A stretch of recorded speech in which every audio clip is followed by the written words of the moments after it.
आज की इस वीडियो में हम बात करेंगे अस्थमा और सीओपीडी के बारे में कि अस्थमा और सीओपीडी में क्या फ़र्क है। असल में बहुत सारे लोगों को सीओपीडी और अस्थमा एक जैसे ही लगते हैं क्योंकि दोनों के सिम्टम लगभग एक जैसे ही होते हैं। सांस फूल जाना, सांस का ना आना, आपके रेगुलर एक्टिविटीज़ में बांधा पड़ना क्योंकि सांस फूल जाती है, थकान ज़्यादा होती है, छाती में जकड़न महसूस होना, खांसी आना, बलगम आना।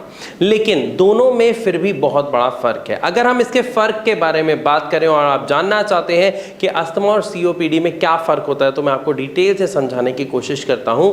अस्थमा सबसे पहले आपको देखने को मिल सकता है किसी भी उम्र के व्यक्ति में, लेकिन सीओपीडी में ऐसा नहीं होता है क्योंकि अस्थमा जब भी किसी भी व्यक्ति को होता है तो उसके पीछे के कारणों की अगर हम बात करें तो अस्थमा का सबसे बड़ा कारण देखा जाता है फैमिली हिस्ट्री, फैमिली बैकग्राउंड। यानी पिता को अस्थमा था तो बेटे में आ गया, या दादा को अस्थमा था तो बेटे में आ गया या पोते में आ गया, तो फैमिली बैकग्राउंड देखा जाता है। लेकिन अगर हम बात करें सीओपीडी की तो सीओपीडी यानी C for chronic, O means obstructive, P means pulmonary and D means disease. तो ऐसा डिसीज जो क्रॉनिक है, क्रॉनिक यानी जो बहुत समय से है, तो अक्सर ये कब देखने को मिलता है? ये आपकी बड़ी हुई एज में देखने को मिलता है। मतलब 50 साल, 55 साल, 60 साल की उम्र में आपको सीओपीडी की शिकायत होती है। अगर इसके कारणों की बात करें तो अक्सर क्या देखने को मिलता है कि जब आपको रेस्पिरेशन से जुड़ी कोई भी समस्या है और वो धीरे धीरे होते होते आपको 10 साल, 12 साल, 20 साल, 30 साल हो गए हैं, तो आपके शरीर में जब वो बड़ा रूप ले लेता है तो उसे कहा जाता है सीओपीडी।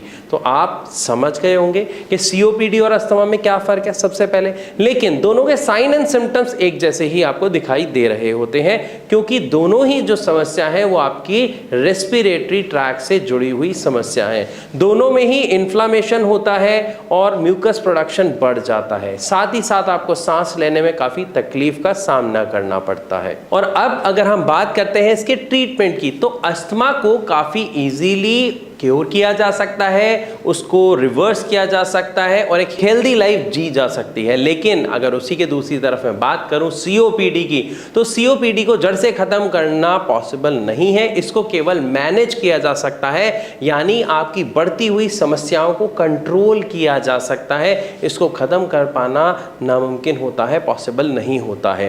क्योंकि बहुत सारे पेशेंट जब भारत होम्योपैथी में आते हैं तो उनका यही सवाल होता है कि सर हमें सीओपीडी है, क्या ये जड़ से खत्म हो सकता है?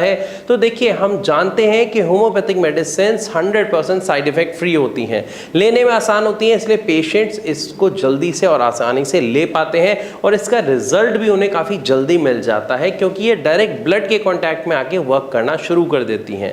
लेकिन यहाँ पर अगर हम बात करें इसे जड़ से ठीक करना तो वो पॉसिबल नहीं हो पाता है क्योंकि ये क्रॉनिक डिसीज है ना, यानी समय के साथ अब ये समस्या बहुत ज़्यादा बड़ी हो गई होती है जिसको ख़त्म कर पाना लगभग नामुमकिन होता है। फिर भी अगर आपके मन में कोई सवाल है तो नीचे दिए गए नंबर पर अभी के अभी आप भारत होम्योपैथी के डॉक्टर से बात कर सकते हैं, अपना सवाल उनके साथ शेयर कर सकते हैं, डिटेल में आंसर्स जान सकते हैं और अपने समस्या का समाधान ले सकते हैं। वीडियो अच्छी लगी हो तो इसे लाइक ज़रूर करें। ऐसी और वीडियोज़ के लिए हमारे चैनल को सब्सक्राइब करना बिल्कुल ना भूलें।